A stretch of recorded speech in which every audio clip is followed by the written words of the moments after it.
It's not the first sport you think of when we talk about the low country, but hockey has certainly grown in popularity immensely. You can thank the Stingrays for that. They've been around since the mid-1990s, and the Olympics are always a boost as well. That's right, and that's because we have to manufacture our ice in this part of the country. News 2's Brad Franco spent time with the kids who are proud to have their sport showcased.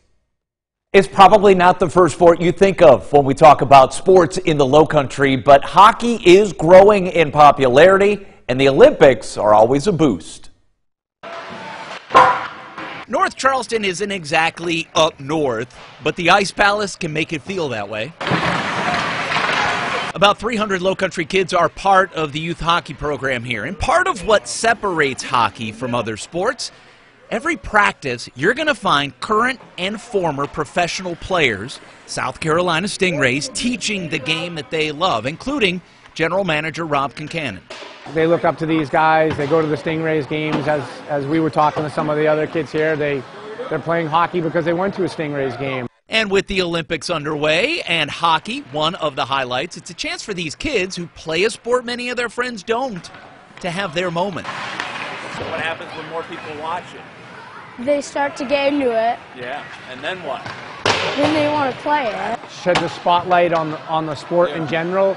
And, you know, Charleston, we have a lot of different people from a lot of different parts of the United States here who some may know that the Ice Palace is here and has 2 sheets of ice and figure skating and girls hockey and a youth program. Men's league's pretty big as well, but I think it's a good time for hockey, and hockey's in a good place. For kids like Concannon's son, John Robert, and most of them out here, their reasons for playing are about as pure as it gets. I think it's a good opportunity to make friends. I play hockey because when I found out my dad was a professional hockey player, I wanted to do the same thing.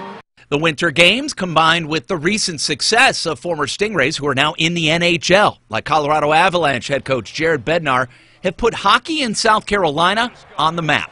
A lot of the players and coaches who were here before, who were in the AHL and NHL, I think helped build that image and that product, and we see it out here today. And hopefully we can continue to grow the program. For now, the future of hockey seems bright in the low country, especially if the kids have anything to say about it. I just started soccer.